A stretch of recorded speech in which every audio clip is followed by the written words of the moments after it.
When I was 11 years old, my own father sold me for a plate of food. The man who bought me was my own brother. Yes, there are certain stories we keep inside for so long that they begin to rot within us.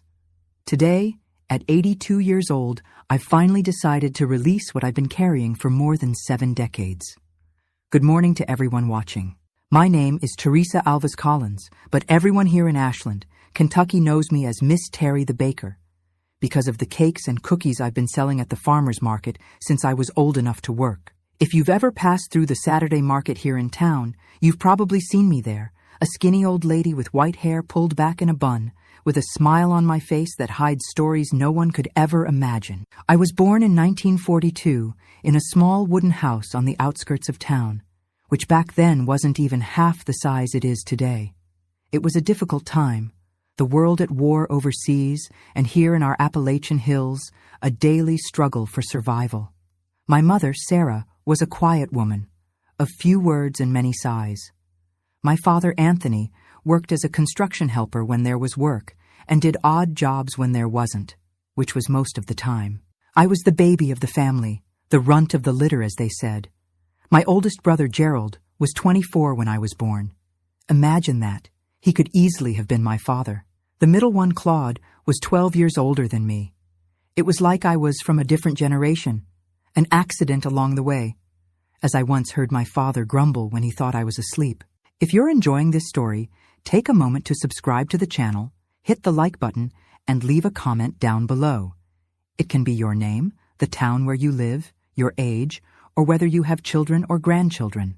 This old, curious woman loves knowing how far my voice can reach on this internet that my grandchildren taught me to use. Thanks for keeping me company. Back to my story. Gerald, my oldest brother, left home when I was still a baby. He went to Detroit to seek a better life, and we only saw him occasionally when he'd show up in a borrowed car, bringing some gifts and telling stories from the big city that made my father's eyes shine with pride.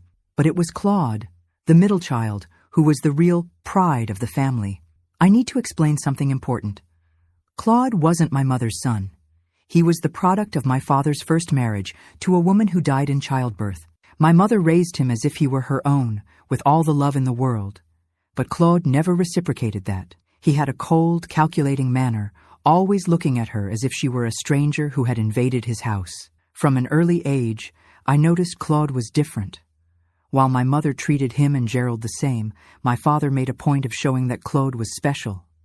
"This boy will go far," he kept repeating. And he did. Claude was intelligent. I can't deny that. He studied like nobody else, won a scholarship to the Catholic school, then got into law school. He was the first in our family to set foot in a university. Our house was very simple. Red clay dirt floor that my mother swept 3 times a day to maintain dignity.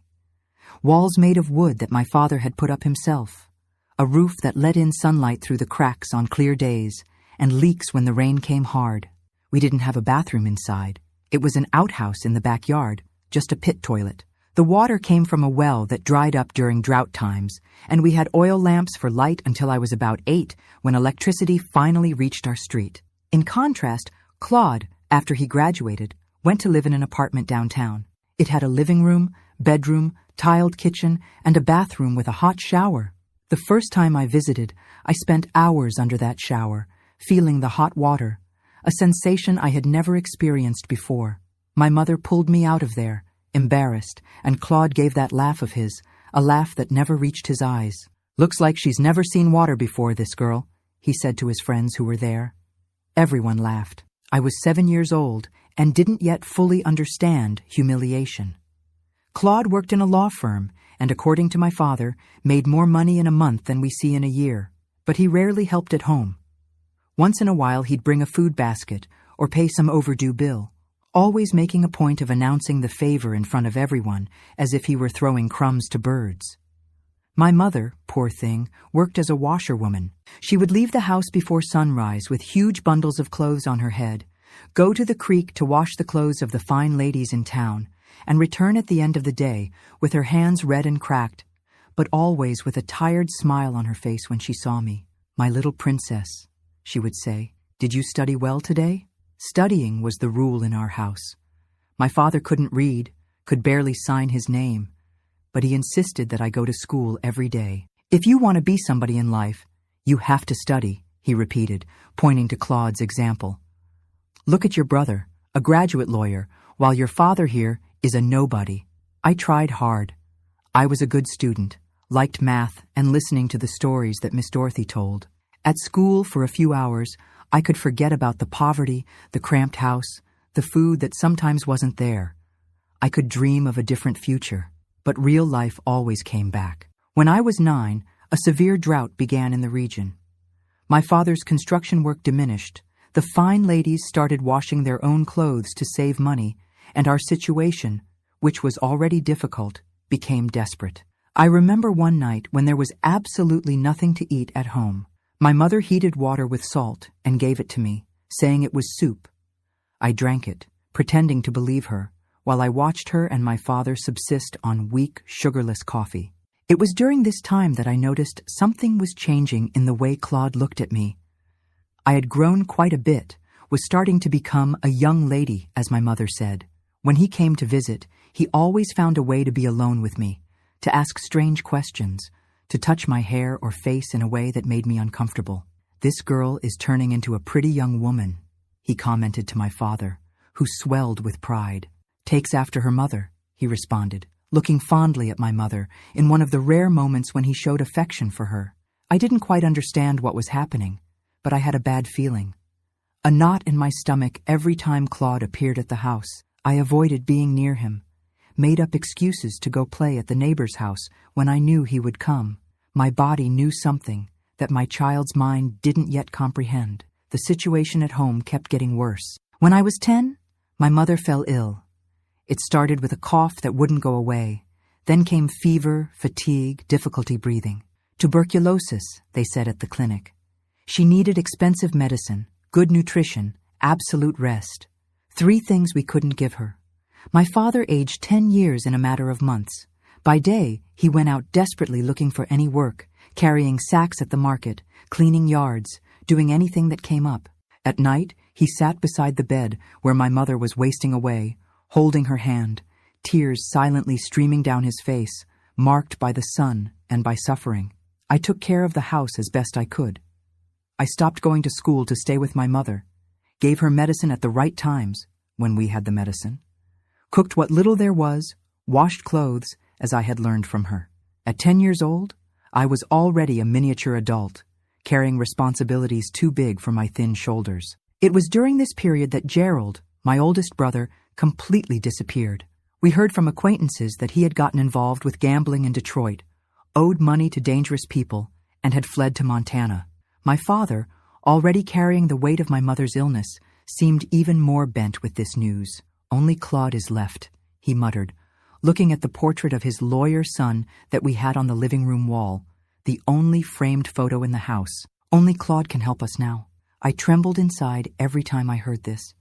Something told me that asking Claude for help would come at too high a price. But I was just a child, and my voice carried no weight in family decisions. The situation kept deteriorating. The landlord threatened to evict us for non-payment. My mother's medicine ran out, and we had no money to buy more. Food was increasingly scarce. I had already gone a whole day without eating anything but a piece of stale bread with coffee when my father finally made the decision that would change our lives forever. "I'm going to talk to your brother," he said, putting on his worn hat. "He can't leave his own family in this misery." I wanted to beg him not to go, wanted to say we would find another way, wanted to scream that I was afraid of what Claude might ask in return. But the words didn't come out. I could only watch my father walk out the door, his shoulders drooping, the wounded dignity of a man who found himself forced to beg for help from his own son.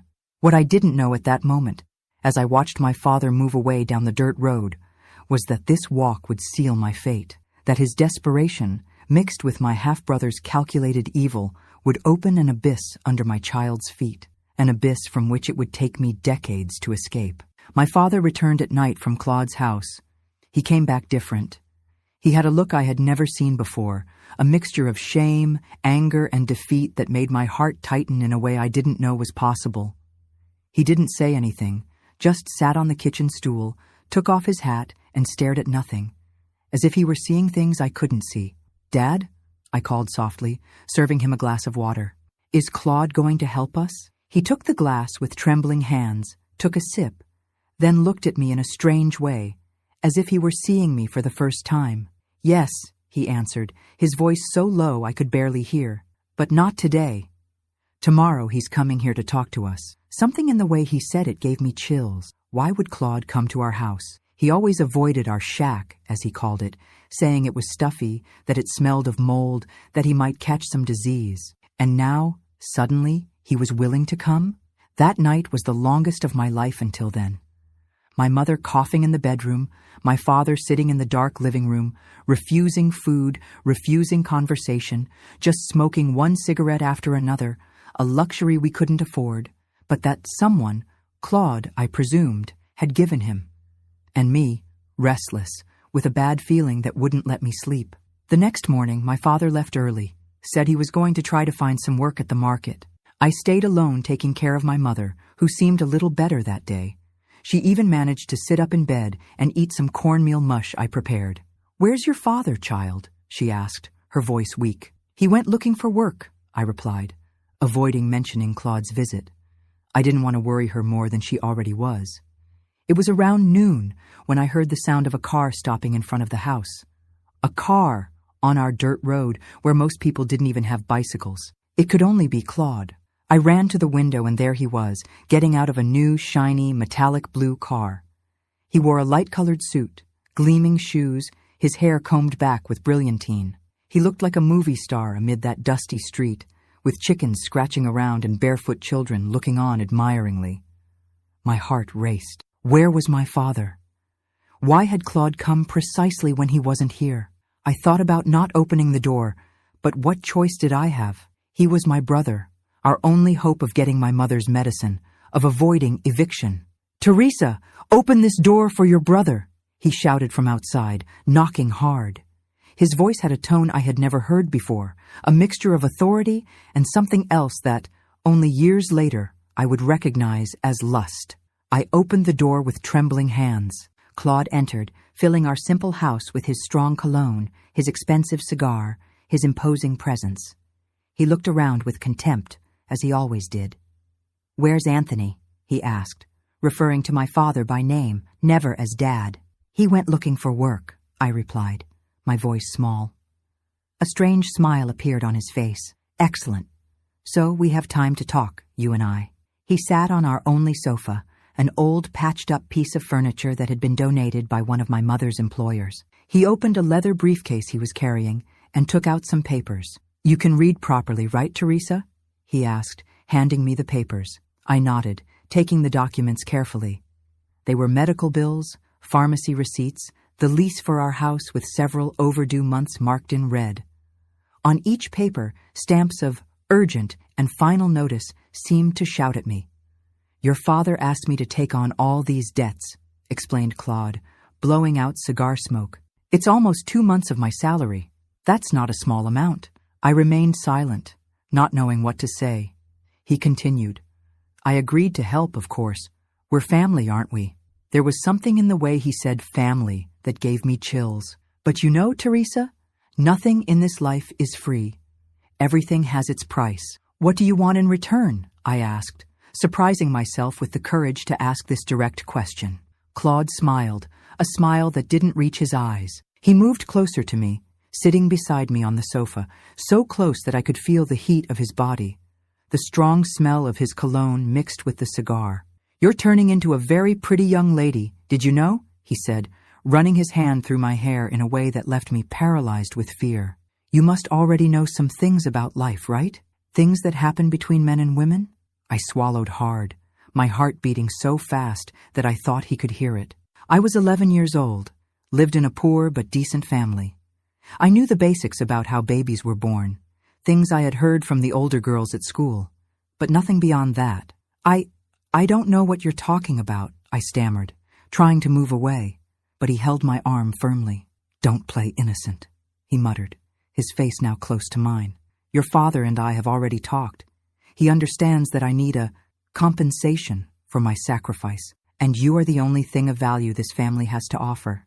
At that moment, The front door opened and my father came in. His face was ashen, deep circles under his eyes, red eyes as if he had been crying or drinking.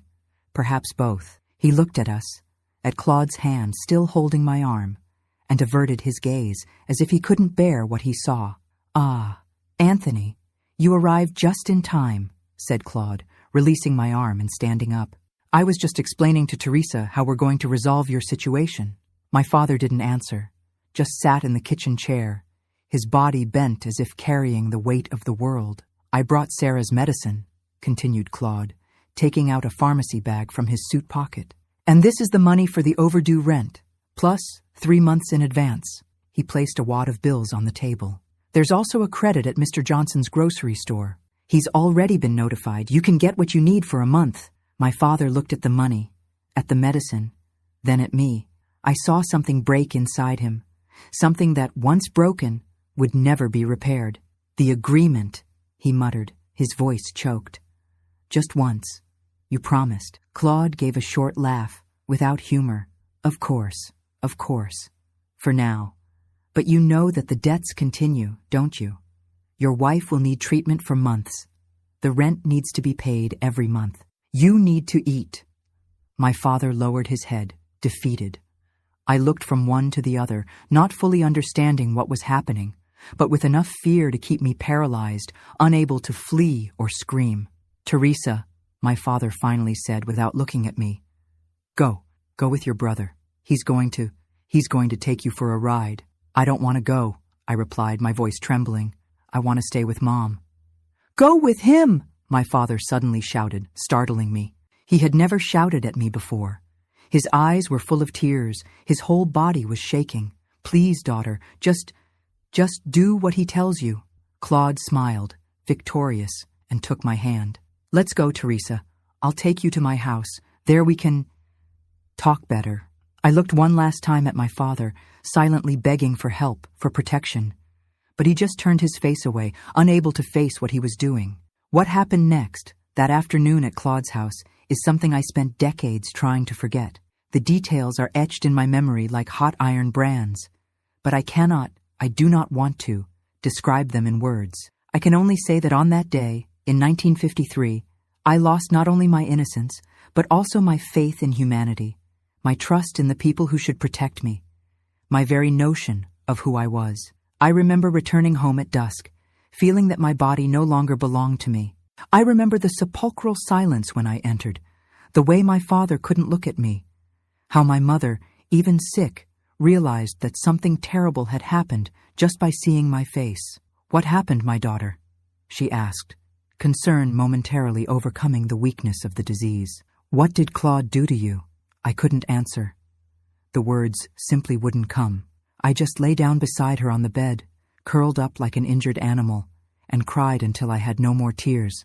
In the days that followed, we lived in a strange, silent agreement. My father used Claude's money to pay the overdue rent, buy food, give the medicine to my mother. She slowly began to improve, a little color returning to her face, the cough diminishing. But there was a shadow in our house now, a heavy secret that poisoned the air we breathed. My mother tried several times to discover what had happened. She wasn't foolish. She knew something serious had occurred. But I couldn't speak, and my father would change the subject, leave the room whenever the matter came up. "Claude is helping us," was all he would say. "We should be grateful." Gratitude had a price, and that price was me. Every couple of weeks or so, Claude would appear at the house. He would bring more money, more medicine, sometimes some gift to disguise, a used radio, a dress for my mother, and he would take away a piece of my soul. My father was never at home when Claude came to get me. He would leave early, return late, often drunk. It was his way of dealing with the guilt, I suppose. My mother, as she improved, began to notice the pattern. Claude's visits, my departures, my always silent return, with downcast eyes, often with marks on my body that I tried to hide. One night, about 3 months after the first visit, I heard my parents arguing in the backyard. My mother, still weak, but now able to walk around the house, was confronting my father for the first time in all their years of marriage. "What have you done, Anthony?" she was shouting, her voice hoarse from the disease making the shout even more frightening. "What have you let that demon do to our daughter?" "I had no choice," my father responded, his voice choked by alcohol and crying. "You were going to die, Sarah. We were going to be on the street. What did you want me to do?" "Anything but this. My God in heaven, Anthony, she's a child, our daughter." The argument continued into the night. I pretended to be asleep, but heard every word, every accusation, every pathetic excuse. At some point, my mother came into the room, sat on the edge of my bed and stroked my hair, thinking I was asleep. "Forgive me, my daughter," she whispered, her voice broken by crying. "Forgive me for not protecting you." The next morning, something had changed. My mother, even still convalescing, got up early, put on the best clothes she had, and called me. "We're going out," she said, with a determination I hadn't seen in months. "Where to?" I asked, confused. "The sheriff's office," she replied simply. "We're going to report your brother." My heart raced with fear. "Mom, we can't. He's a lawyer. He knows everyone important in town. Nobody will believe us." "We'll try," she insisted. "I can't let this continue. I'd rather die without medicine than see my daughter being... She couldn't complete the sentence, tears preventing the words. But I understood, and for the first time in months, I felt a tiny bit of hope. Someone was willing to defend me. Someone believed that what was happening was wrong, regardless of the circumstances. Little did we know how naive we were being. We arrived at the sheriff's office, a small, dilapidated building downtown. Sheriff Blackwell was a corpulent man with a thick mustache and small eyes. He received us impatiently, clearly annoyed at having to deal with two poor women early in the morning. "What do you want?" he asked, without offering a chair or water. My mother, trembling but determined, told our story. She told about the illness, the debts, the agreement my father had made with Claude. She told about what he had been doing to me. As she spoke, the sheriff's face changed, not from indignation, as we had hoped, but from disbelief to irritation. "Are you accusing Mr. Claude Alves?" he interrupted, his voice hard. "Judge Hawkins' lawyer? The mayor's advisor?" "I'm accusing a man who is abusing my 11-year-old daughter," my mother responded, her courage growing with anger. The sheriff laughed. A dry laugh, without humor, that chilled me to the bone. "Ma'am, I'm going to pretend I didn't hear that absurd accusation. Mr. Claude is a respected man in this town. You and this girl," he pointed at me with contempt, "are what? Nobody. No offense, but who would believe you?" "He is abusing my daughter," my mother repeated, her voice rising. "It's a crime. You're the law. You have to do something." The sheriff stood up, his face red with anger. "The only thing I'm going to do is send you back home before I decide to arrest you for slander and defamation. Mr. Claude is my personal friend, understand? He helped me when my son had problems with the law. I won't allow a washerwoman and her daughter to try to tarnish his reputation." We left the sheriff's office defeated, humiliated. My mother cried silently beside me as we walked back home. "Let's get out of here," she said suddenly, stopping in the middle of the street. "Let's go far away, Teresa. Me, you, and your father if he wants to come. Away from this place. Away from Claude." "Where to?" I asked, a thread of hope lighting up again. "I don't know. Chicago, maybe. I have a cousin there. Or Detroit. Any place where he can't find us." That idea of escape, of a new beginning away from Claude's clutches, gave me strength. I spent the rest of the day helping my mother plan our escape. We gathered what little money we had hidden, separated the few clothes that would be worth taking, made a small bundle with the essentials. When my father came home at night, my mother confronted him with our plan. "We're leaving, Anthony," she announced. "Me and Teresa. You come with us or stay. The choice is yours." My father, surprisingly sober that night, listened to everything in silence. When my mother finished speaking, he looked at me, then at her, and finally spoke. "We can't." "What do you mean, we can't?" my mother exploded. "Of course we can. We'll take a bus tomorrow morning and—" "He will come after us," my father interrupted, his voice low but firm. "You don't understand, Sarah. Claude isn't doing this just out of desire. He's doing it to control us, to have power over us. He has connections everywhere, in the police, in the mayor's office, in the newspapers. If we run, he'll find us, and it will be worse." "Worse than this?" My mother pointed at me, tears streaming down her face. "What could be worse than this, Anthony?" My father didn't answer immediately. When he finally spoke, his voice was laden with such deep shame that he could barely look at us. "He threatened," he muttered. "Said that if we tried anything, if we talked to anyone or tried to run, he would find a way to put you in jail, Sarah. Said he has friends who can plant evidence, false witnesses. And Teresa, he said he would send her to a special place he knows where no one would ever find her." A heavy silence fell over us. The reality of our situation, the web of power and corruption in which we were trapped, seemed to suffocate the very air in the room. "So that's it?" My mother finally spoke, her voice defeated. "We're just going to let him continue, doing what he's doing to our daughter? Until when, Anthony? Until he gets tired? Until she gets pregnant? Until she kills herself out of despair?" My father had no answer. None of us did. That night, after my parents finally fell asleep, my mother from pure exhaustion, my father helped by several shots of whiskey, I made a decision. If we couldn't escape together, I would escape alone. I would go far away, change my name, start a new life. Maybe, when I was safe, I could send for my mother. Careful not to make noise, I took the bundle we had already prepared, added the little money that was in the food tin, and the only photo we had, an old portrait of my mother when she was young, before marriage. I was about to go out the door when I heard the sound of a car stopping in front of the house. I froze. It could only be one person. Claude entered without knocking, as if the house were his. He wore a robe over his pajamas, seemed to have left in a hurry. His normally controlled face was contorted with anger. "Where do you think you're going?" he asked, seeing my bundle. I was paralyzed with fear, unable to answer. How did he know? Who had told him about our plans? "Sheriff Blackwell called me today," he said, as if reading my thoughts. "Told me about the charming visit your mother made to the sheriff's office. Very brave of her, isn't it? Too bad courage isn't enough in this town." He approached, pulled the bundle from my hand and threw it on the floor. "You're not going anywhere," he whispered, his face so close to mine that I could smell his whiskey breath. "You belong to me now. Your father sold you, remember? And I always take care of what's mine." What happened next was the worst of all the abuse I had suffered. Claude's anger, fueled by the attempt to report him and escape, transformed what was already a nightmare into something even more brutal. This time, he didn't even bother to take me to his house. He did it right there, on the living room floor, while my parents slept in the next room, or pretended to sleep, perhaps, unable to confront the monster they had let into our lives. When he finally finished and left, I lay on the cold floor, feeling that something fundamental had broken inside me. Not just my body, but my will to fight, my hope, my very identity.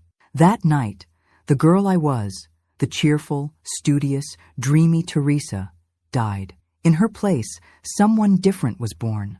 Someone who learned in the hardest way that the world is a cruel place, that the people who should protect us are often the ones who hurt us the most, and that justice rarely exists for the weak and poor. This new person, this survivor, would have to find other ways to resist, other ways to live in a world that seemed determined to destroy her. And that, my dear ones who are still accompanying me on this painful journey, is the story I will continue to tell. Because even in the darkest nights, even when it seems there is no way out, there is always a small light of hope. It took me decades to find that light, but I found it, and that's why I'm here today, sharing my story with you. At the edge of the precipice, hunger, desperation, and the search for help. That night marked a turning point in our family. Something that was already broken shattered completely, like a glass that falls to the floor and spreads into pieces so small they can never be put back together. The next morning, I woke up in the same place where I had been abused, the cold floor of our living room.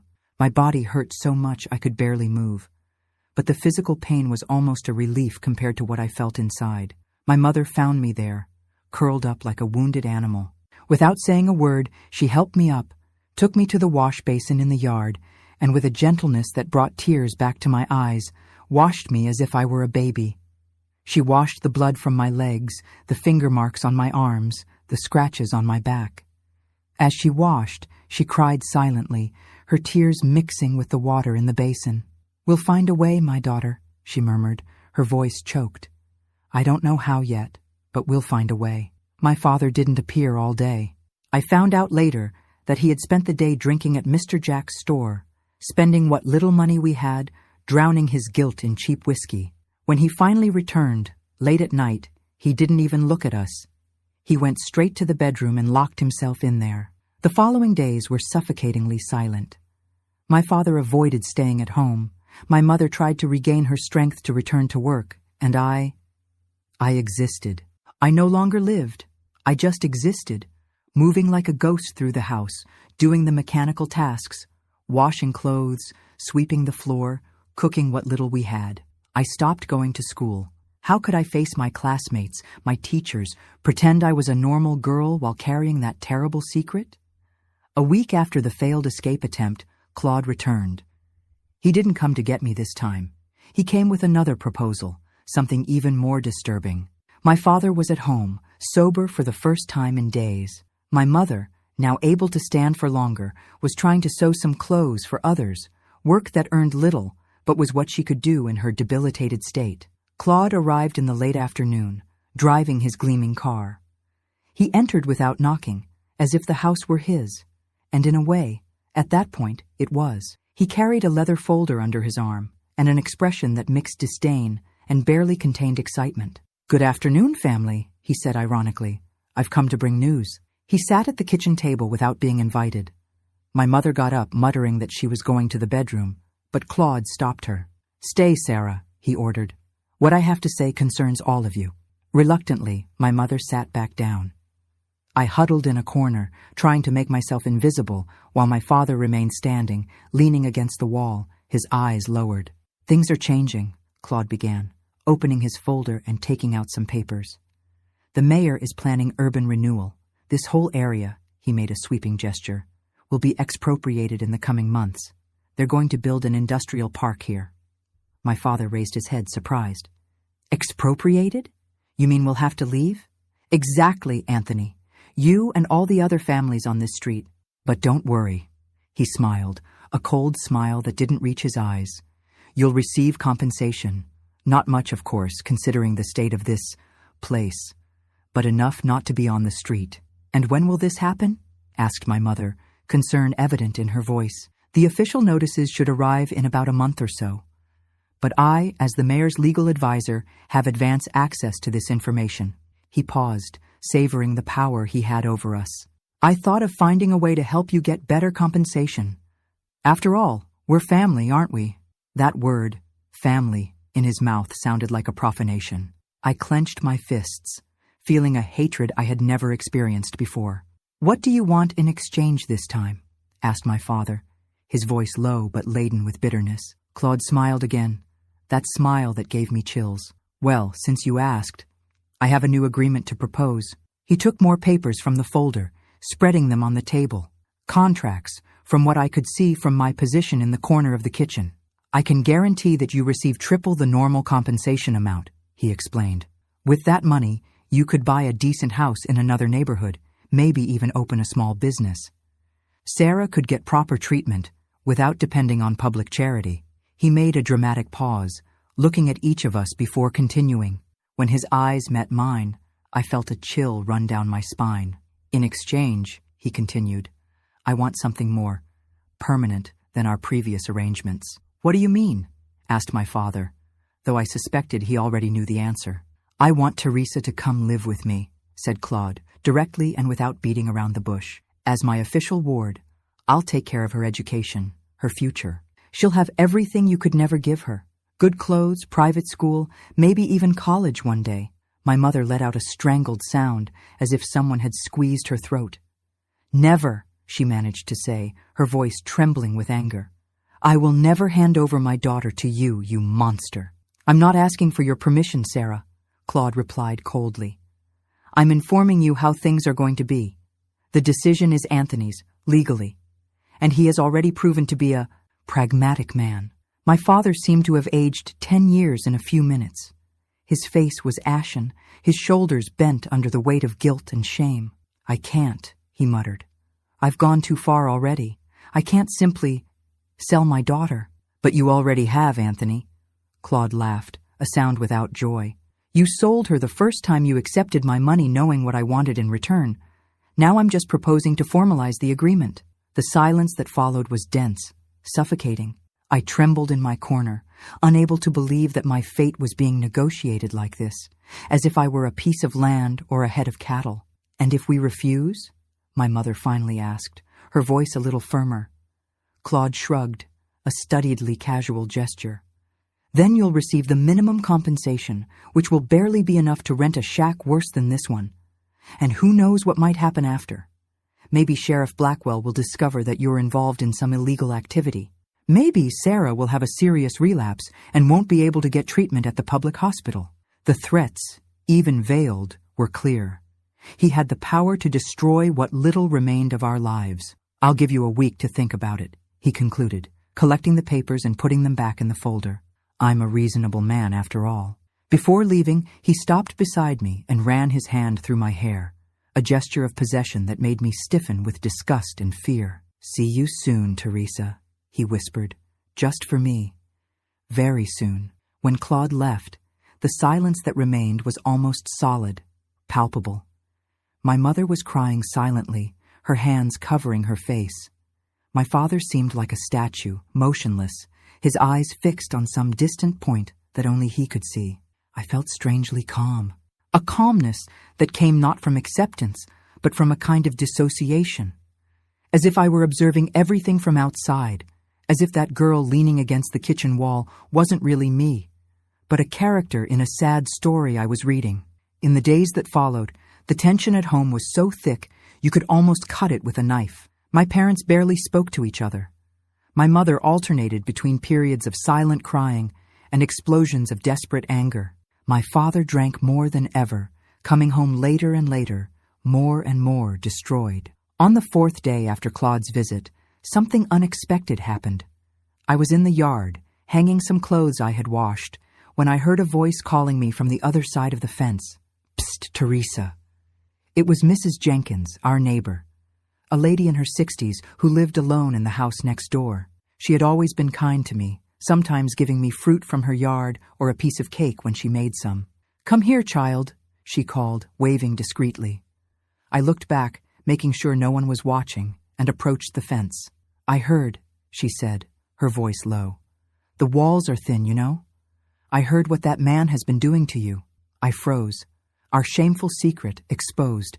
I wanted to run, hide, deny everything. But something in Mrs. Jenkins's look, not pity, but a deep understanding, made me stay. Don't be ashamed, child, she continued. The shame is not yours. It's his and those who allowed it. Are you going to tell anyone? I asked, my voice trembling. She shook her head. It wouldn't help, would it? He has powerful friends. I tried once, many years ago, to report a man like him. No one believed me. Her eyes became distant for a moment, as if she were seeing something from the past. Then she focused on me again. But I can help you in another way, she said, taking a yellowed envelope from her apron pocket. I have a sister in Chicago. She has a boarding house for young women, a decent place. I wrote to her about you. She's willing to take you in. I could hardly believe what I was hearing. A way out, a possibility of escape that I hadn't even dared to imagine. But how would I get there? I don't have money for the ticket, and he'll look for me. I have a little money saved, Mrs. Jenkins replied. Not much, but enough for the ticket and a few weeks until you find work. And as for him looking for you, she lowered her voice even more. He can only look for someone who's alive, can't he? I looked at her, confused. She explained her plan, a plan she had elaborated after hearing, night after night, the horrors that happened in the house next door. A risky, desperate plan, but one that might work. There would be a fire, an accidental fire in our house, while my parents were away. The houses in the neighborhood, all old and dried-out wood, would catch fire easily. They would find a body, the body of a homeless woman Mrs. Jenkins knew, a woman without family who lived on the streets and who was about my size. The homeless woman was already dead, Mrs. Jenkins explained. She had died of cold the night before, behind the church. No one would miss her. No one would claim her. fire destroys everything," said Mrs. Jenkins, with a certainty that frightened me. "After a strong fire, it's almost impossible to identify a body. They'll assume it's you, and you'll be on the bus to Chicago, starting a new life." The idea was so absurd, so extreme, that my first impulse was to refuse. Fake my own death? Let everyone believe I had died burned? Abandon my mother forever? But then I thought of the alternative. Living as Claude's property, under his roof, under his total control, suffering daily abuse with no hope of escape or rescue. The idea was unbearable. "And my mother?" I asked, my heart tight. "She'll suffer thinking I'm dead." Mrs. Jenkins sighed, her eyes full of an old sadness. "Yes, she will suffer. But she'll suffer less believing you died than knowing you're alive and in that man's hands. And who knows, one day when it's safe, you might be able to contact her." I spent the night awake, thinking about Mrs. Jenkins's proposal. It was madness, of course, a plan that could go terribly wrong in 1,000 different ways. But the alternative, going to live with Claude, was not an option. It was a death sentence in life. The next morning, I sought out Mrs. Jenkins and said I accepted her plan. She nodded without surprise, as if she already knew my answer. "Tomorrow," she said. "Your father leaves early to look for work, and your mother goes to the clinic to get medicine. The house will be empty for at least 2 hours. That's enough time." The next 24 hours were the longest of my life.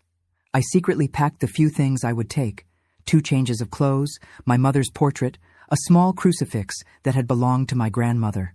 The rest I would leave behind, along with my name, my identity, my stolen childhood. The night before the escape, my parents had another terrible argument. The worst of all. My father, drunk as usual, said that perhaps we should accept Claude's proposal. "At least she would have a better life," he shouted, the words slurred by whiskey. "What can we offer her? Misery? Hunger? A better life?" my mother shouted back, her voice hoarse from so much crying. "Being abused every day by that monster? That's a better life for you, Anthony? At least she would have food on the table, clothes on her back, good school. And at what price? At the price of her body, Anthony, of our daughter's body." The argument continued, escalating to levels of anger and desperation I had never seen before. At one point, my mother grabbed a knife, threatening my father. "If you hand her over to that demon," she said, her voice dangerously calm now, "I swear to God I'll kill you, and then I'll kill myself. I won't live knowing I allowed this." My father, even drunk, realized the seriousness of the threat. He backed down, muttering incoherent apologies, and fell on the sofa, where he soon fell asleep. But something in the argument had changed my mother. When she came to see me in the bedroom later, her eyes were different, no longer defeated, but lit with a fierce determination. "We're going to run away," she whispered, sitting on the edge of my bed.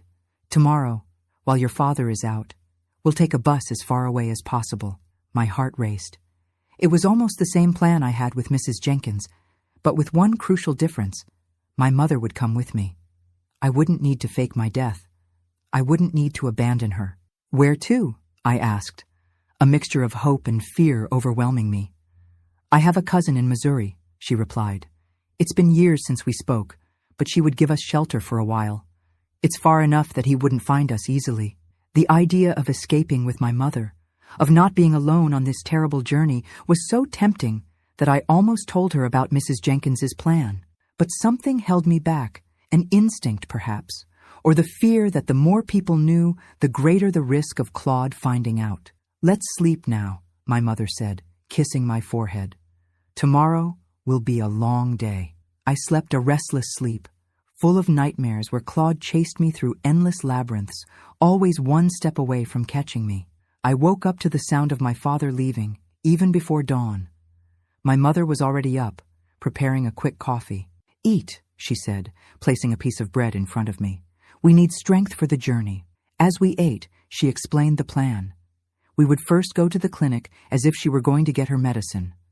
From there, we would take a bus to the bus station in the neighboring town, larger and with more travel options. We would use the money she had hidden, her savings from years of work as a washerwoman, kept in a can buried in the yard. It was a good plan. Simple, direct, with real chances of success, and it involved staying with my mother, the only person who had tried to protect me, even in her fragility.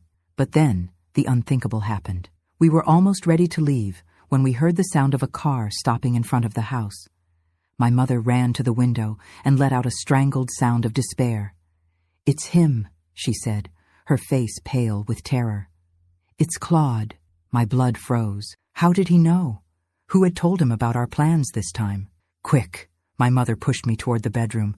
"Hide under the bed. Don't come out no matter what you hear." I obeyed, squeezing into the tight space under my parents' double bed.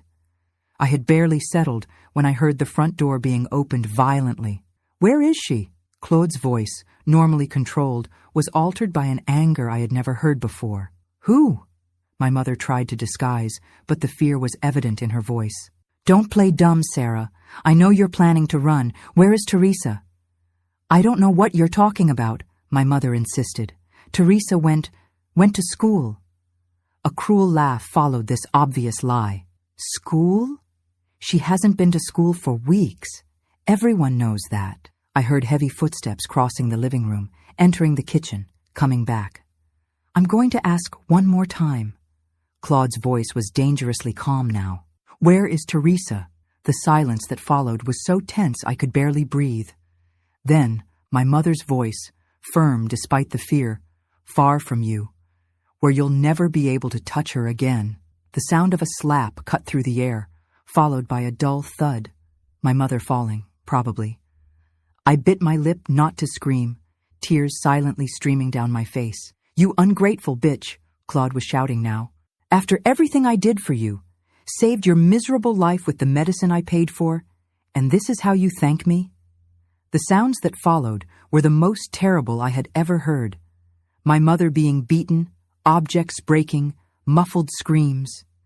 I was shaking so much I thought the bed above me would shake too, revealing my hiding place. "Where is she?" Claude was yelling between blows. "Not going to say," my mother responded, her voice getting weaker and weaker. Then, the worst sound of all, a sharp scream, cut off halfway, followed by absolute silence. The silence extended for a time that seemed like an eternity. I heard slow footsteps walking through the house, doors being opened and closed, furniture being moved, Claude looking for me, methodically. When the footsteps approached the bedroom where I was hiding, I held my breath. I saw his expensive shoes stopping beside the bed, just inches from my face. He stood there, motionless, for an endless time. Then, he let out a frustrated sigh and left. I heard the front door slamming, the car engine starting, the sound of tires on the dirt as he drove away. Even so, I remained motionless, too terrified to come out. Only when the silence became unbearable did I finally crawl out of my hiding place. What I saw in the living room made me fall to my knees, a silent scream frozen in my throat. My mother was lying on the floor, amid broken furniture and shards of dishes. Her face was unrecognizable, swollen and covered in blood. But the worst was the handle of a knife, our kitchen knife, protruding from her chest, the blade completely buried, the pool of blood slowly spreading on the dirt floor. I crawled to her, unable to believe what I was seeing. I touched her face, called her name, begged her to respond. But I knew, with a terrible certainty, that she was gone. She had died protecting my secret, refusing to reveal my whereabouts even under torture. I don't know how long I stayed there, hugging my mother's body, crying until I had no more tears. It was Mrs. Jenkins who found me like that, hours later. She had come to check why we hadn't followed through with the plan. "Dear Lord," she muttered, seeing the scene. Then, with a presence of mind that I only understood much later, she quickly closed the door behind her and knelt beside me. "Teresa," she called, gently shaking my shoulders. "Teresa, look at me." I raised my eyes, unable to speak, still clinging to my mother's body. "You need to get out of here," she said, her voice urgent but gentle. "Now, before he comes back, before your father comes back." "I can't leave her," I managed to say, my voice hoarse from so much crying. "She's already gone, child," Mrs. Jenkins replied, with infinite compassion in her eyes. "Gone to protect you. Don't waste that sacrifice." With a firm gentleness, she separated me from my mother's body, took me to her house through the back, where no one could see us. There, she helped me wash, gave me clean clothes, and while I was in shock, changed the entire plan. "We can no longer fake your death," she explained, while preparing a larger bundle with clothes, food, and money. "Now you're a real fugitive. Claude will look for you for murder." "Murder?" I repeated, not understanding. "He'll say you killed your mother," explained Mrs. Jenkins, with a cruel lucidity. "He'll make up some story, that you fought, that you went crazy, and the authorities will believe him, because that's what they always do." The injustice was so absurd, so complete, that I couldn't even react.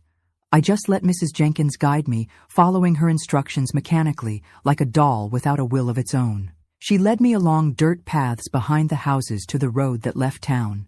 There we waited hidden among bushes until a cargo truck passed. "That man," she pointed to the driver, "is my nephew. He'll take you to the bus station in Louisville. From there, you take a bus to Chicago. My sister will be waiting." Before saying goodbye, I asked the only thing that still mattered to me. "And my father? What will happen to him?" Mrs. Jenkins sighed, her eyes full of an old sadness. "I don't know, child. Maybe he'll find the courage he never had and report Claude. Maybe he'll surrender to drink completely. Or maybe—" She didn't complete the sentence, but she didn't need to. We both knew that my father could be Claude's next victim. With a heart heavy as lead, I climbed into the truck. The driver, a middle-aged man with kind eyes, asked no questions. He just nodded to Mrs. Jenkins and started driving. As the truck moved away, I looked one last time at the place that had been my home. The small houses in the distance, the red dust of the road, the immense Kentucky sky. I was leaving behind not just a place, but an entire life. A stolen childhood, a murdered mother, a father destroyed by guilt and weakness. I was 11 years old and already carried scars that most people don't accumulate in a lifetime. But as the truck gained speed on the dirt road, a certainty grew inside me, like a small flame that refuses to go out. I would survive, for my mother, who gave her life to protect me. I would survive, and one day somehow make Claude pay for what he had done. What I didn't know then was how long that revenge would take to arrive, and the terrible price I would still pay along the way. The journey to Chicago was a blur of fear and exhaustion. I remember Mrs. Jenkins's nephew leaving me at the Louisville bus station, giving me an envelope with money and a note with her sister's address in Chicago. I remember buying the ticket with trembling hands, huddling in the back of the bus, afraid that at any moment the police would enter, looking for a murderous girl. I remember the rumble of the engine, the landscapes passing by the window, an America I didn't even know existed beyond the limits of my small town. It was almost 2 days of travel. I couldn't sleep, just dozed, and woke up startled, always looking over my shoulder. At each bus stop, my heart raced. With each new passenger who entered, I shrank more, pulling the scarf Mrs. Jenkins had given me to better cover my face. When we finally arrived at the Chicago bus station, I almost fainted. I had never seen so many people, so many noises, so many lights. It was a completely different world from my small town in Kentucky. How would I find Mrs. Jenkins' sister in that human anthill? But she found me. Mrs. Olga was there, holding a sign with my name, my real name, which made me panic for a moment, until I realized that no one in Chicago would be looking for Teresa Alves Collins from Ashland. She was a robust woman, with gray hair and a stern but kind look. "Come, child," she said, taking my small bundle. "You're safe now." Safe, a word that had lost its meaning for me. How could I be safe anywhere when the very monster who was chasing me was from my family, was the respectable lawyer everyone admired? Mrs. Olga's boarding house was in a working-class neighborhood of the city. It was an old 2-story house with small but clean rooms, rented mainly to young women who came from the countryside to work in the textile factories. I was installed in a small room in the attic, with a window that faced the back of the house and a narrow but comfortable bed. The first real bed I could call my own. "You'll stay here until you get established," explained Mrs. Olga. "My sister told me a bit about your situation. You don't need to talk about it if you don't want to. No one asks questions here. In the first few days, I barely left the room. Fear was a constant companion, along with guilt for being alive while my mother was dead, and shame for what had happened to me. The nights were the worst. Nightmares woke me up screaming, scaring the other residents. Mrs. Olga started giving me a tea before bed, something bitter that helped keep the bad dreams away. After 2 weeks, she knocked on my door with a proposal. "You can't keep hiding forever, child," she said, with that direct frankness that reminded me of her sister.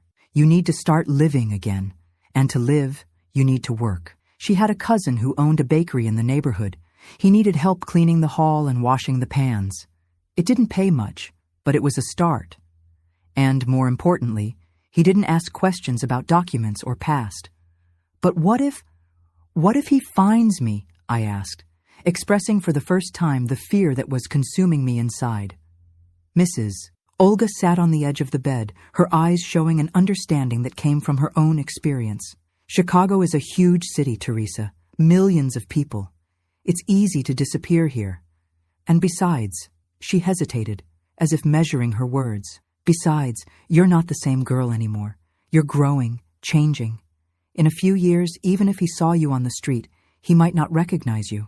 She was right, I realized, looking at myself in the small, cracked mirror in the room. At just 11 years old, I already looked much older. My eyes had lost their childish sparkle. My face had lines of worry that shouldn't be there. Soon, the girl Teresa would completely disappear, giving way to a woman forged in pain. I accepted the job at the bakery. I would get up at 4 in the morning, still dark, and walk hurriedly through the empty streets to Mr. Manuel's bakery, Mrs. Olga's cousin. There, I would wash pans, clean the floor, serve coffee to workers who passed by before the factory. It was hard work, but honest, and little by little, it gave me a feeling I had lost long ago, that of being a person, not an object.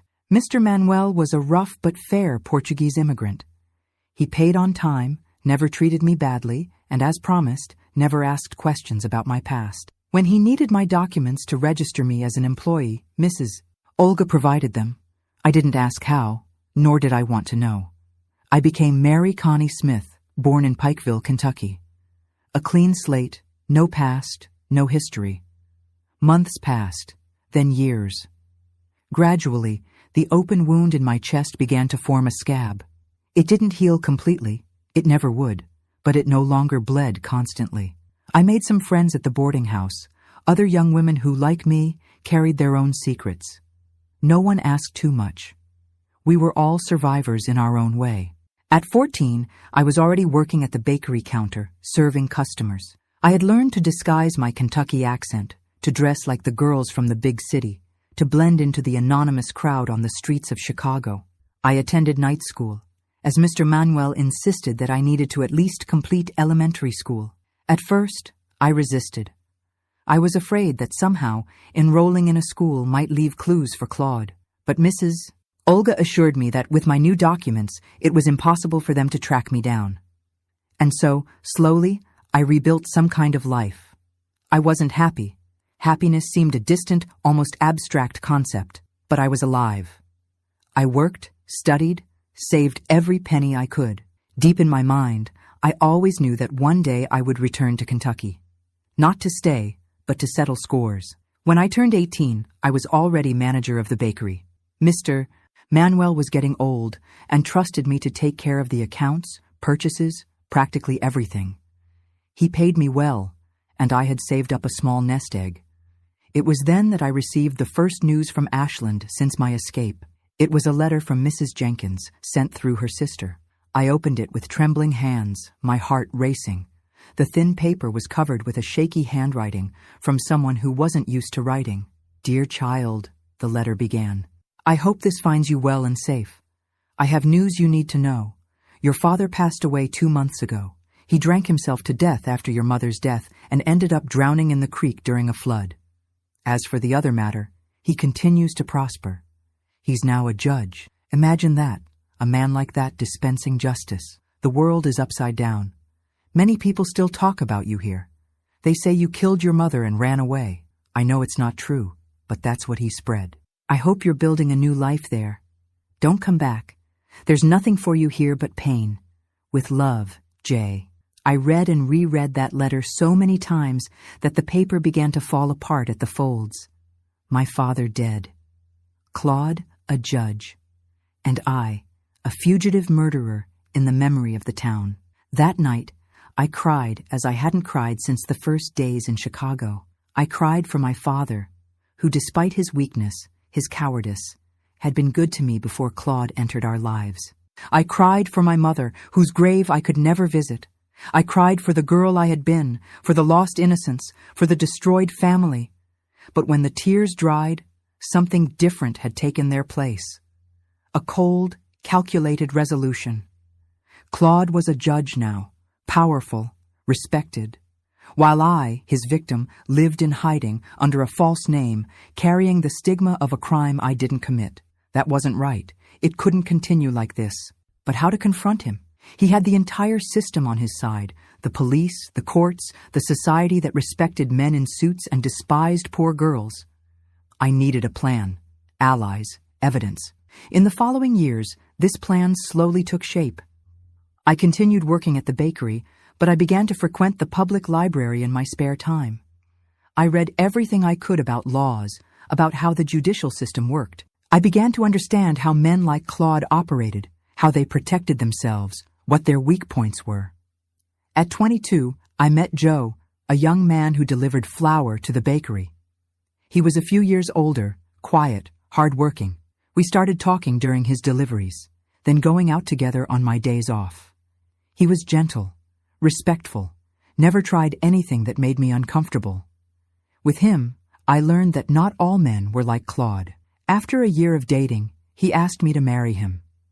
I hesitated, not because I didn't like him, but because I had never told him my secret. He knew Mary Connie, not Teresa. How could I marry someone who didn't know who I really was? One night, I took courage and told him everything. About Ashland, about my father and mother, about Claude and the abuse, about the escape, about the new identity. I expected him to back away, disgusted, frightened. But Joe just held my hands, his eyes full of tears. "This explains so many things," he said softly. "The nightmares, the fear I see in your eyes sometimes, the way you flinch when someone raises their voice."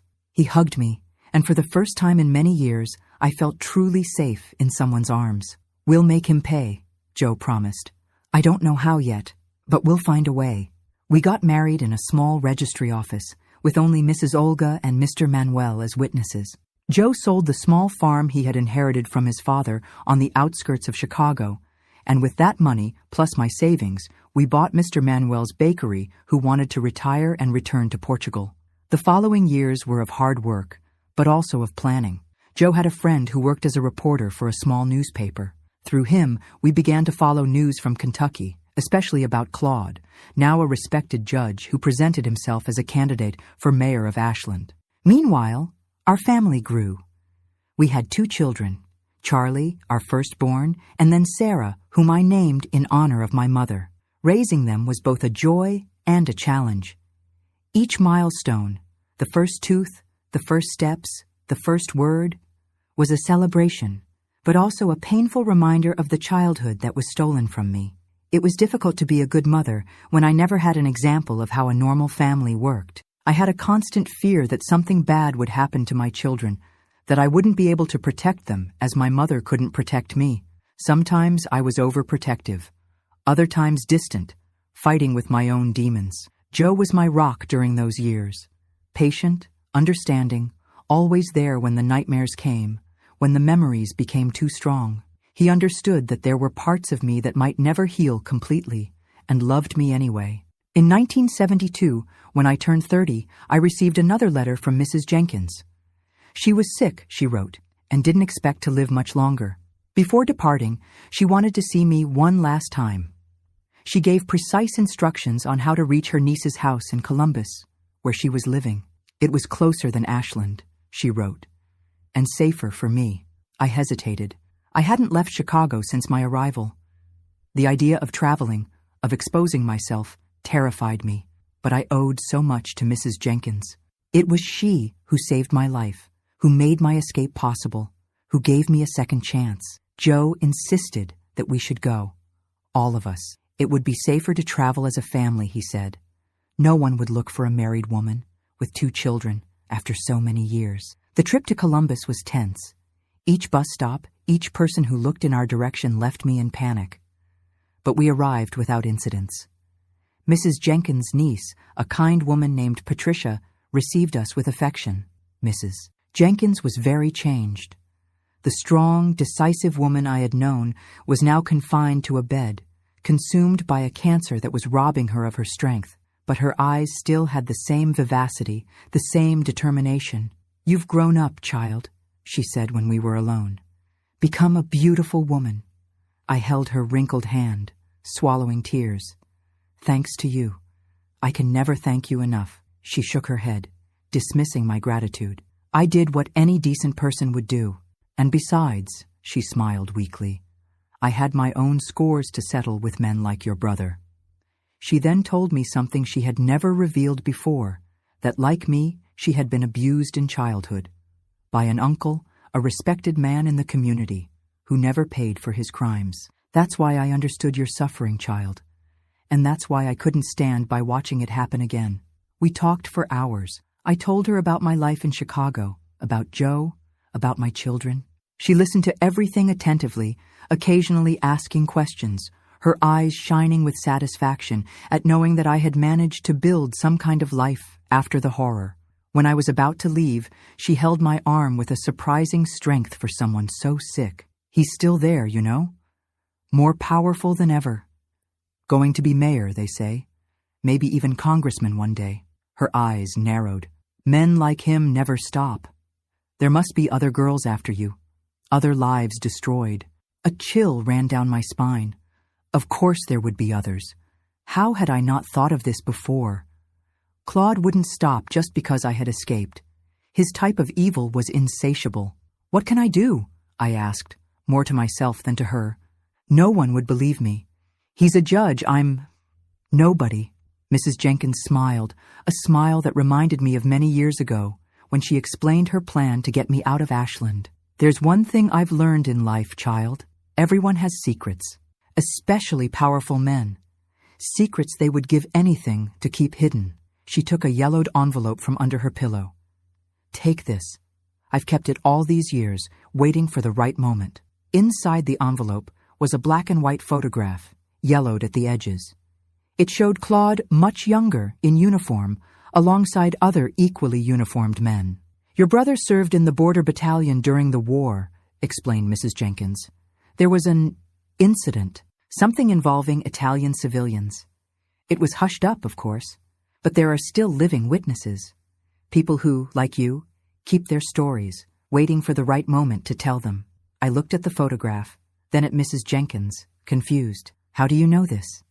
She smiled again. "My late husband was in the military, served with your brother, saw things, heard stories that would make me even more disgusted, if that were possible. Stories that your brother would pay any price to keep hidden, especially now that he wants to enter politics." When we returned to Chicago, I had not only the photograph, but also names. 3 men who had served with Claude, who had witnessed the incident. One of them, according to Mrs. Jenkins, now lived in Chicago. We began our search.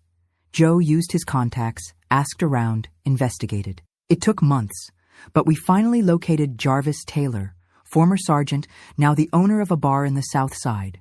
At first, he refused to talk. The fear in his eyes when we mentioned Claude was palpable, but Joe was persuasive, and after several visits, several conversations, he finally began to open up. The incident had actually been a massacre. A family of Italian immigrants unjustly accused of collaborating with the Axis. Claude, then a young lieutenant, had ordered the execution, men, women, even children.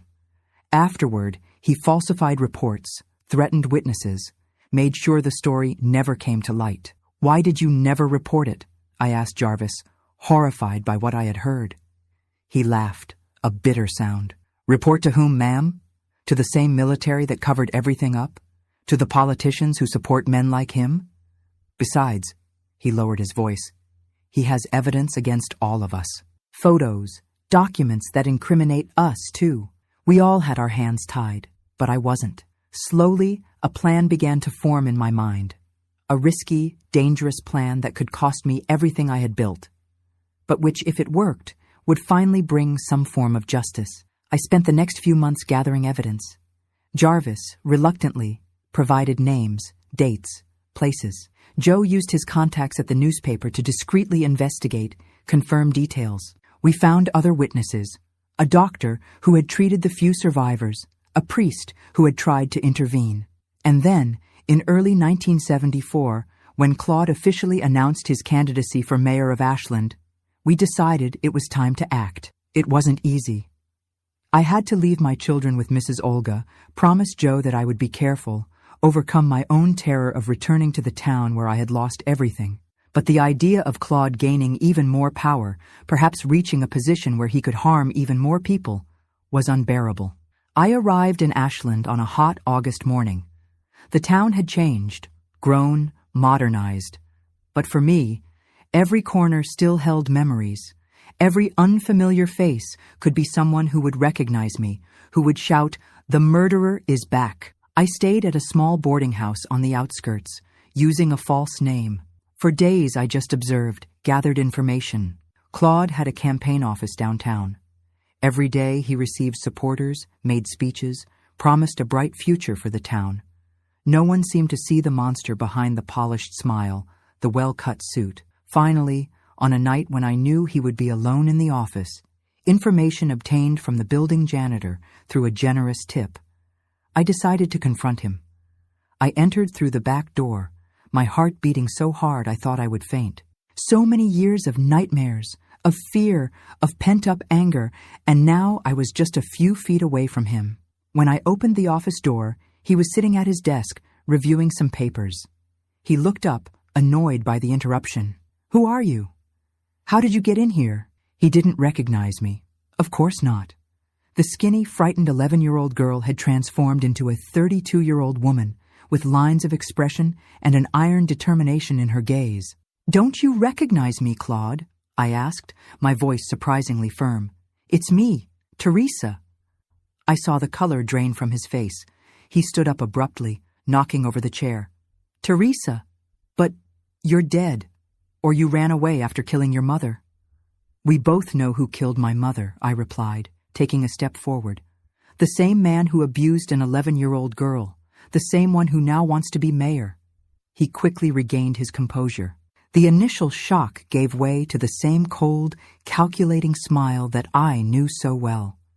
"No one will believe you," he said, walking around the desk to get closer to me. "I'm a respected judge. You're a fugitive, a murderer." I took the envelope I had brought with me from my pocket. I spread its contents on the desk. Copies of testimonies, Mrs. Jenkins' photograph, documents that Jarvis had provided. "I didn't come here for them to believe me," I explained calmly. "I came for them to believe them. The witnesses of what you did during the war.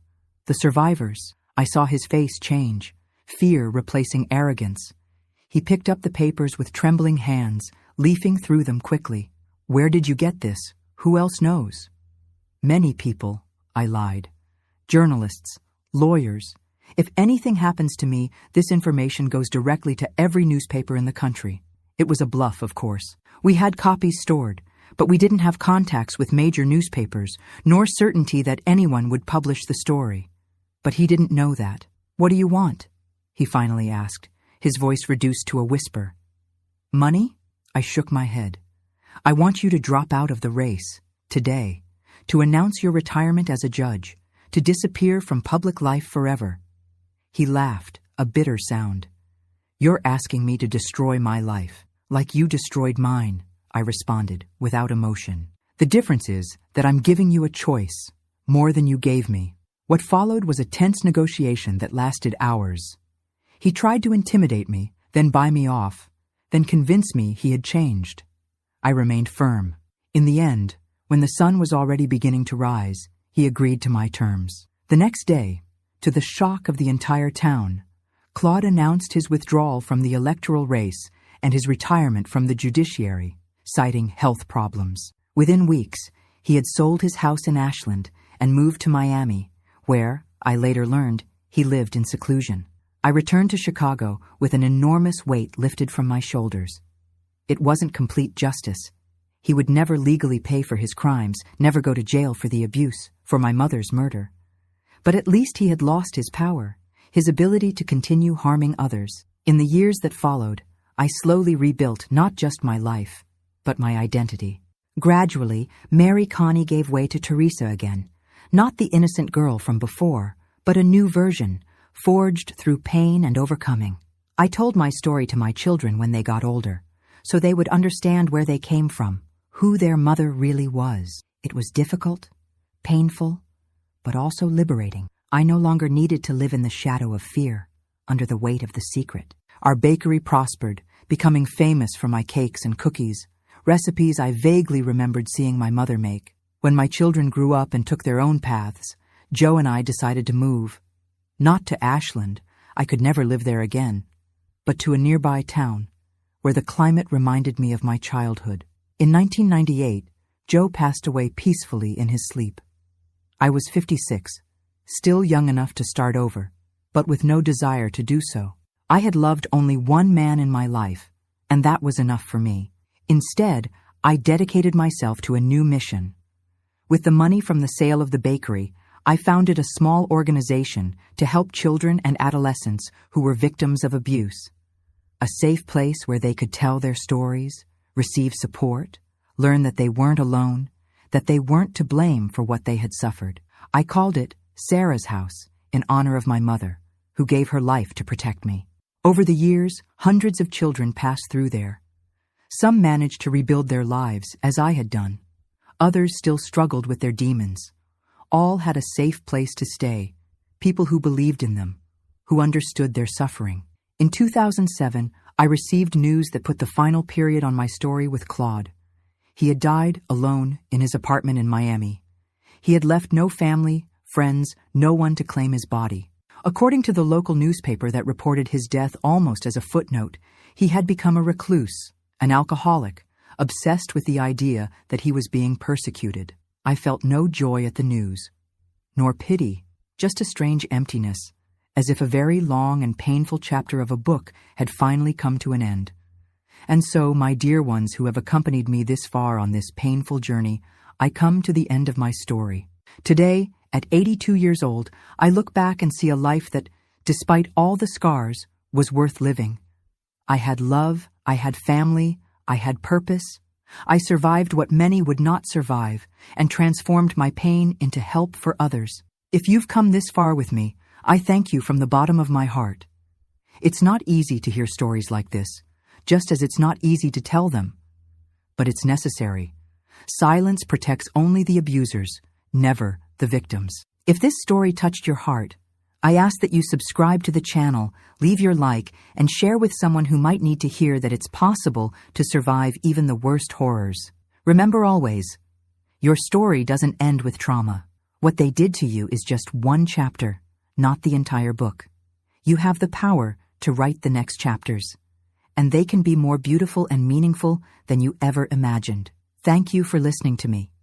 Thank you for witnessing. Thank you for remembering.